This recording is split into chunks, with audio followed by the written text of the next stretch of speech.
Hey, what's up, everybody? This is a bit of a response to a Nostalgia Critic editorial that Doug Walker did a couple weeks ago, and oh yeah, and I want to congratulate Doug for showing up on 2020. That was kind of a surprise there, I think, to anybody. But hey, you know what he did by quitting his original job the way he did. I guess it was, I guess it was newsworthy enough to make it on 2020. So congratulations, Doug, and hopefully this will get you more recognition, down the line. Um, but I want to talk about this editorial he did a couple weeks ago. Is basically, what is with all the princess hate? What is the deal with all the princess hate out there? And quite honestly, the princess hate I don't think is really much of hatred. It's just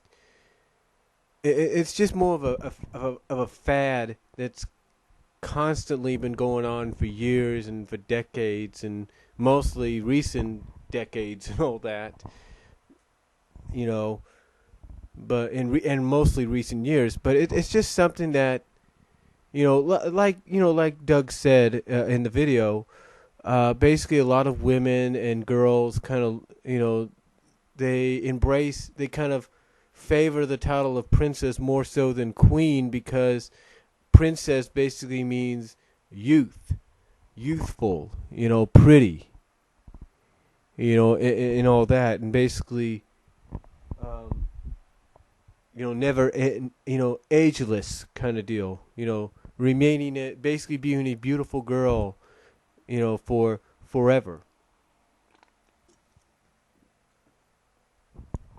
And that's why you never see a lot of thus why you never see a lot of Queen merchandise, especially with Disney. You don't see a Queen line in the Disney for Disney when it comes to the products. You mainly see Princess. And again, it's more about the fact that it's about beauty and grace and being ageless and being young for evermore, if you will. I mean, heck, take a look at take a look at the stink, if you will. Take a look at the controversy, the stink that went over that recently just happened because of Meredith's uh, makeover. And it was only until Disney kind of said, "Hey, look, we're not totally making her over. We're just making her over for certain products." It's not like, okay, you're gonna see, an all new Meredith if we do like a Brave 2 or anything like that. No, what you're gonna see is the same Meredith. You're gonna see the same live action actress portraying her in the parks. It's just that we're making this makeover for our Disney princess line. You know, like for our backpacks, our T-shirts and stuff like that. That's the only reason they're doing it. I mean, it's kind of like when they did the whole, redesign of the Disney characters a year or so ago, about a year or two back, for that department store in New York during the holidays.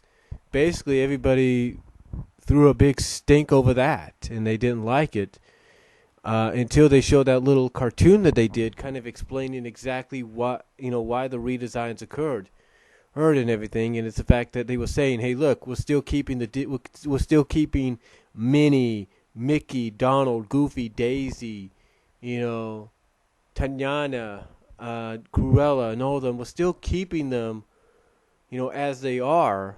We're just redesigning them for this product line, and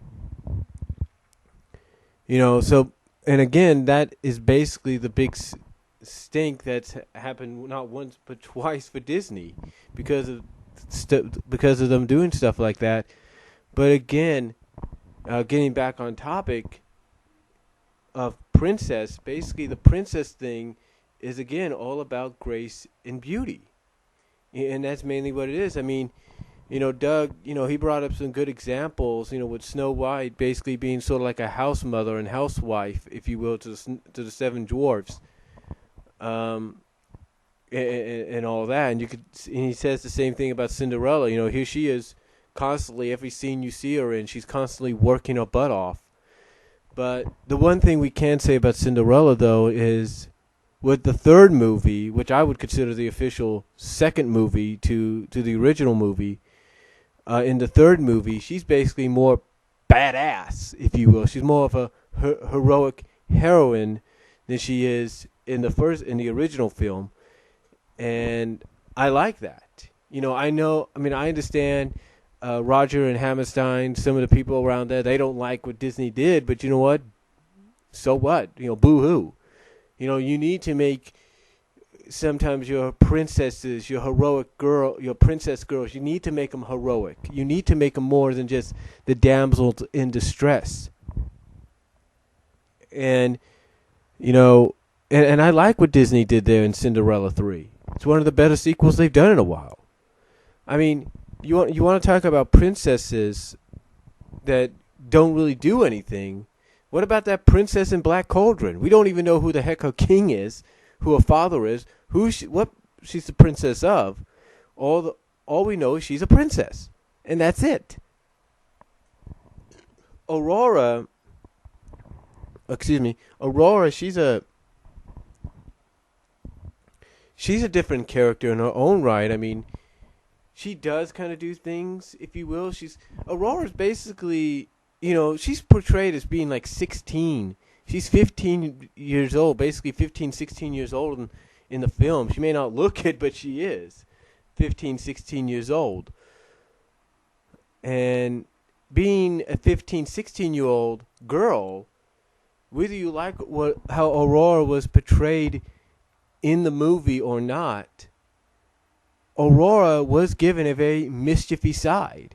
I mean, here she was when the three fairy godmothers, if you will, the three fairy godmothers would be distracted, and here she is going like, okay, they're distracted, whoop, out the door, doing her own thing. I mean, come on, she does do stuff as a princess. I mean, yes, they had to follow true to the story, but still, you kind of get the idea. She did a little bit more than just be a damsel in distress. She did a little bit more than being a sleeping beauty, if you will.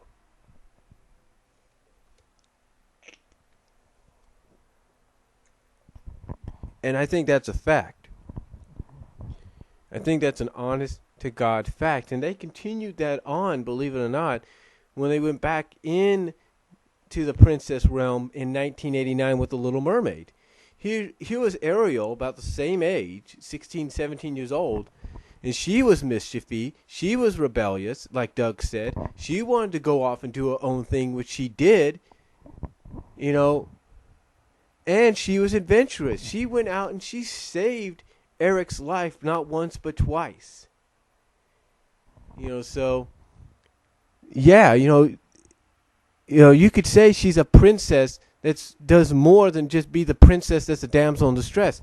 Jasmine, on the other hand, you could probably say the movie really didn't portray her much as a, being a more than damsel in distress princess. But you know what?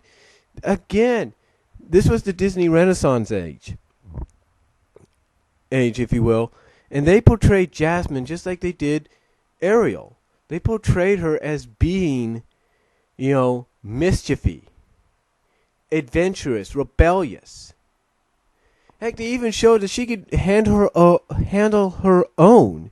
I mean, when Aladdin was going to offer her his stick to, walk across, she basically shows him up by basically high jumping her way from one building to another with her own stick.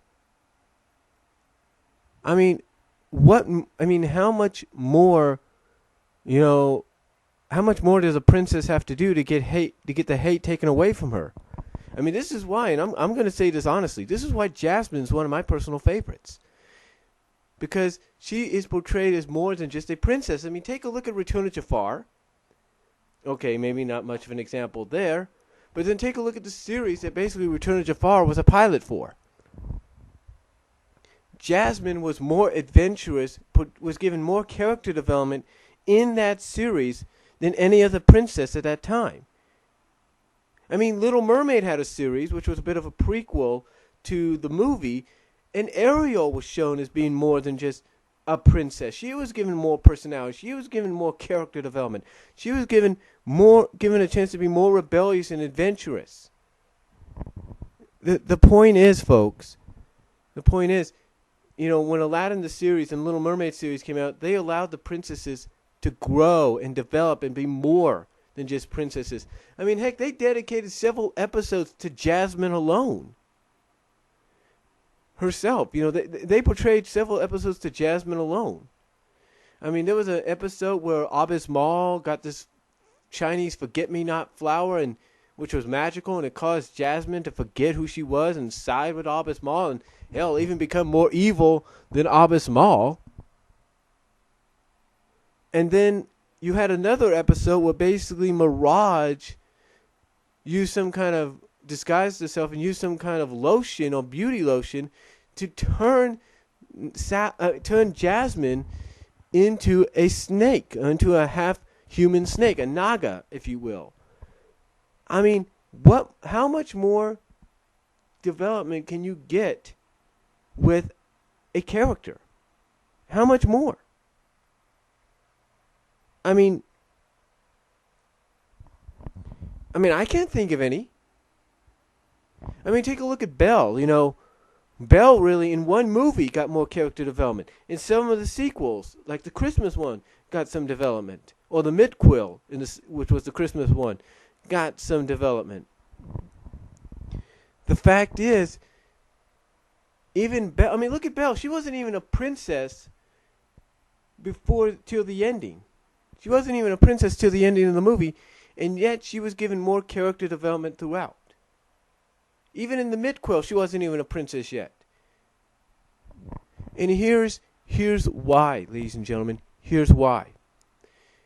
Belle, even though she was portrayed as the perfect girl, was also portrayed, in fact, it even says it in the song, in one of the opening songs, as being strange, as being weird, unusual. Because here she was, here's a guy like the villainous Gaston, and maybe several other, male suitors, if you will, around that village, around that town. And here she is, instead of taking interest in, what Gaston's trying to offer her and maybe future male suitors, here she is sticking her nose in a book and going, it's like nothing really matters to her. I mean, how much more character development can you get out of a character like her? And the fact that she, along with Jasmine, along with Ariel, are all given strong character traits. I mean, take a look. She's basically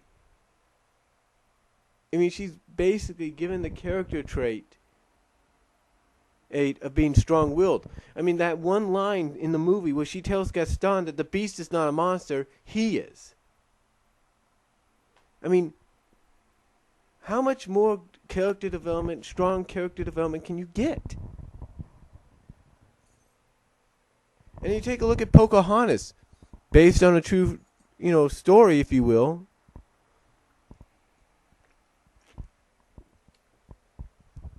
And she's basically the main focus of that entire story. She's the main focus of that entire story. And she is shown as strong-willed, great character development. I mean, how much more can you ask for out of Pocahontas? And then it would take us a few things later, a few movies later. But what about Mulan? Now, I don't know how she became a princess, but pretty much I can assume how she did. I don't really know.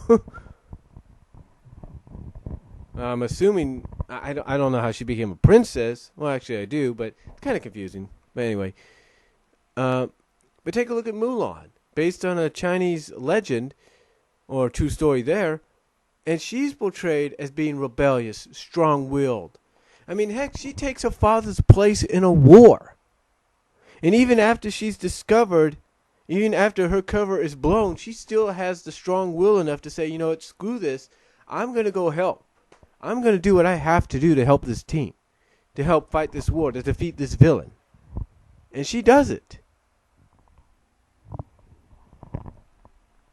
And then even though it take us, years later, Tatiana, again, just like with Belle, Tatiana was not a princess at all until the very end when she kissed the prince. I mean, come on. Here's a girl that worked her butt off throughout the entire movie. And yet, she was not a princess. She was strong-willed. She was, she did her own thing, if you will.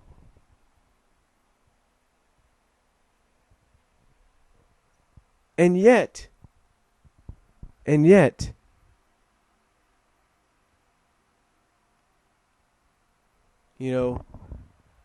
I said, she did her own thing.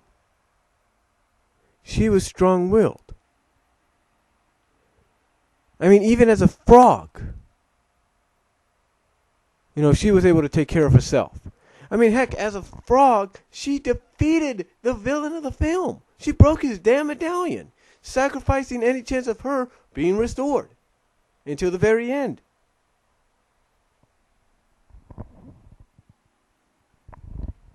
The fact is, here you had a girl in Tatiana who basically worked her ass off to the bone. She did. She worked her ass off to the bone to realize her dream and at the same time become a princess, even though no one would have guessed it. Well, the title gave it away, but you kind of get the idea. And then, though, you want to talk about another personal favorite of mine, Rapunzel from Tangled. Here's a girl that basically, she didn't even know she was a princess. She didn't even know she was a princess to the very end. Into the climax of the film. And basically, she's mischievy. She's rebellious. She does her own thing. Heck, she even manipulates Flynn Rider to get what she wants. Heck, she even got a group of Vikings, if you will, to side with her. Or a group of, I guess it was Vikings or whatever, to side with her. And kind of embrace, the dream, embrace and kind of admit what, they dream of doing. What is a princess can you think of that does that? And then the most recent princess inductee, again, like I mentioned earlier, the one that recently got a lot of controversy because due to the makeover for a certain product line, Meriden. Here's a girl that basically does not want to be a princess, does not want to have a suitor chosen for her, wants her independence, do her own thing, and basically here she is being rebellious. Heck, she went as far as to basically take her sword and rip the quilt or whatever the cloth of her family, basically ripping the thing between her and her mother. And what does this do? Later on, when she goes, what does this do? It basically, after she gets this potion, this spell from this witch, she basically has to find a way to undo the spell by mending the relationship between her and her mom before her mom fully becomes a bear.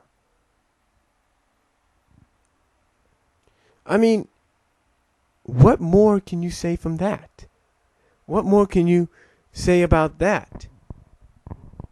Here she is, a princess who doesn't want to be a princess, wants her own independence, and basically she has to prove herself worthy of that independence to her mom by trying to restore her mom heck, she goes as far as defending her mom against her father because her father thinks she's the bear that took his leg. You want to, seriously, after everything, seriously, you want to hate on a princess like that? I don't. Heck, in my WWE 12 game, before I had to erase the entire data, I did it. I made a curated character of Meriden. That's how much I like that princess. I mean, the point is, folks, the point is, I I get that some people don't like the term princess and how it's used and how people portray it and how they look at it. I get that's why people give what Doug called princess hate, because basically a lot of women, despite their age, they'll look at the title of princess and say, if I was look at the title of princess and say, princess means youth. It means being ageless. And I'm sure that's the same with young girls too, and teenage girls. But the point of the matter is, there's more to being a princess than just, there's more to characters being princesses than just the title. There's more to, like Doug said, Doug tried to explain, there's more to being princesses than just being damsels in distress. I mean, you want a damn good example? I was surprised he brought this up, and I think I should I think I should let the season staff know about this. But basically, Princess Sally, he brought her up. Princess Sally, let's take a look at this character. Here's a character, cartoons or comics, that yeah, she's a princess, but guess what? She can take care of herself. She can kick ass herself. I mean, she's shown it in the comics, she's shown it in the cartoon. She can kick some ass. She's independent. She's rebellious at times. And she can have a very mischievous side. I mean, yes, there are times that she's been the damsel in distress, but that's only because the story would call for it. Majority of the time, she's basically a leader. She's a leader of a rebellious gang of freedom fighters. And again, she takes care of herself. She does her own thing, independent. What more can you ask for? And people wonder why she's got such a fan base.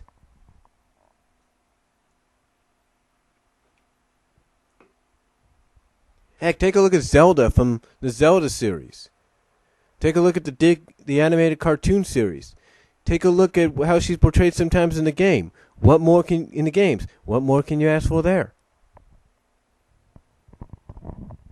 And yeah, I understand. I understand what Doug's saying. I'm sure a lot of people are saying. Wait a minute. If the princess is and the king's missing, the king and queen are missing, they should be king or queen, or they should be the queen. Why aren't they? Why aren't they the queen? Why don't they become the queen?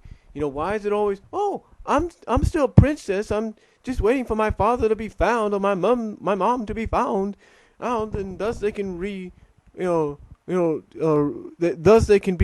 thus they can rule over the land again as king and queen, or as king or queen. That's why we're still princesses. We're just hanging on to it until the time is right, or until we're proven wrong and our parents are proven dead, and then we'll probably take the title. You see, and again, I can understand people look at that as an excuse, but you know what? If there's more to a story, if the story proves that the king or queen is still alive in some capacity, then the princess title sticks. Until a story proves that a princess has to take that next step and become queen, then so be it. I mean, yes, the difference between boys and girls and men and women, is, the fact, I know the difference between both genders is boys and men, they want to become kings because they want to be superior. They want to rule it all. I can understand that. I can understand that difference. I mean, heck, as a kid myself, I wanted to be ruler of a land. I wanted to be king, if you will. But I never got that opportunity, did I? Because that was just a fantasy. That was a dream I wanted to make come a reality. But again, that's the difference.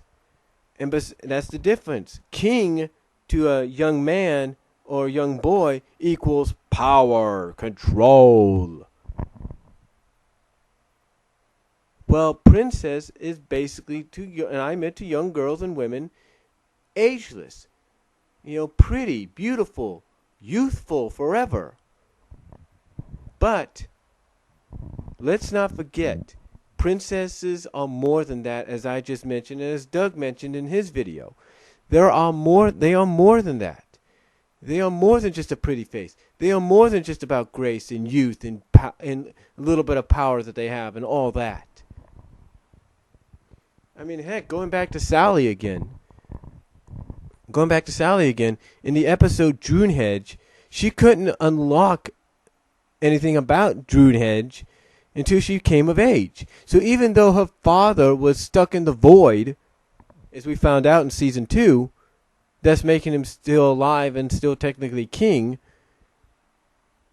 even though he was stuck in the void, he still was able to make sure Sally couldn't get to any information until she was at the age of a young adult, old enough to be, basically at her coming of age, which would be 18, thus allowing her to officially become a queen if needed to be, and allowing her access to information she couldn't get before.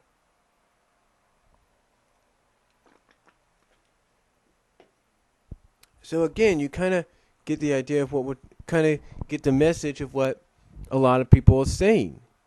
Of what Doug's saying and what I'm saying and a lot of other people have said.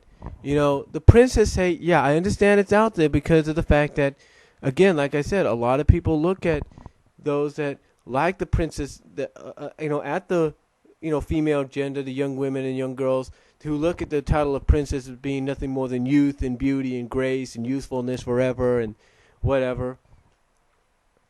But those that give that princess hate have to realize that there is more to the title, more to the character that has the title than just the title, than just beauty and grace and all that.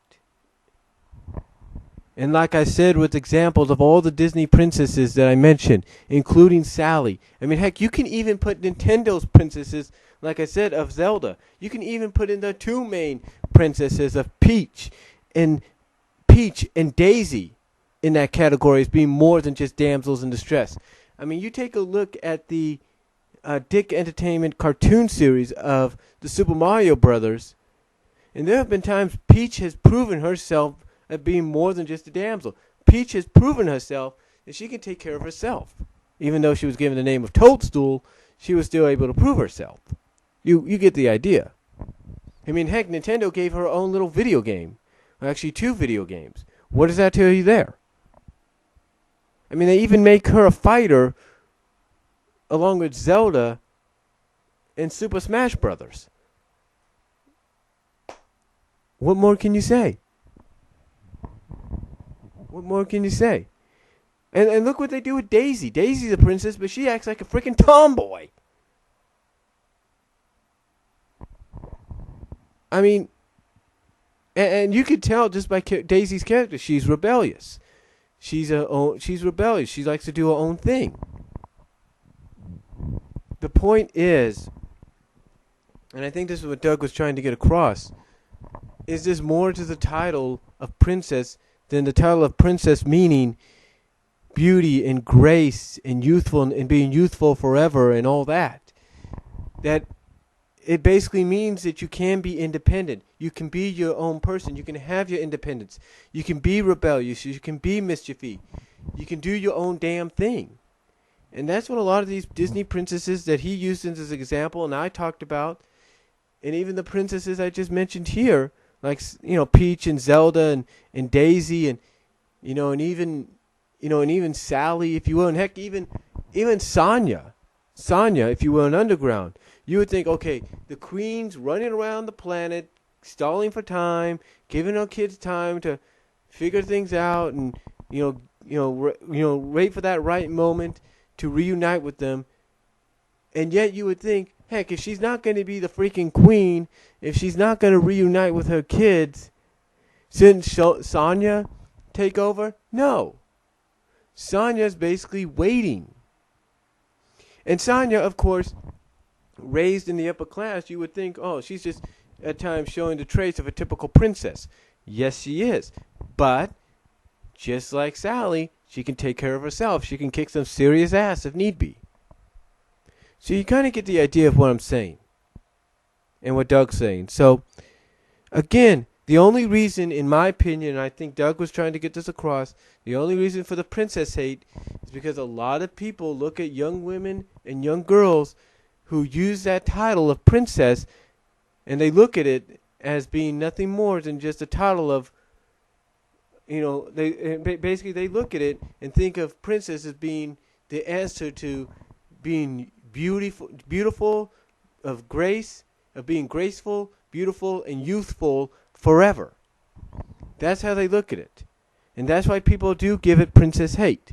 Or do give that princess hate, in my opinion. So, that's all I'm going to say in this response. I know it's a little long than his editorial was.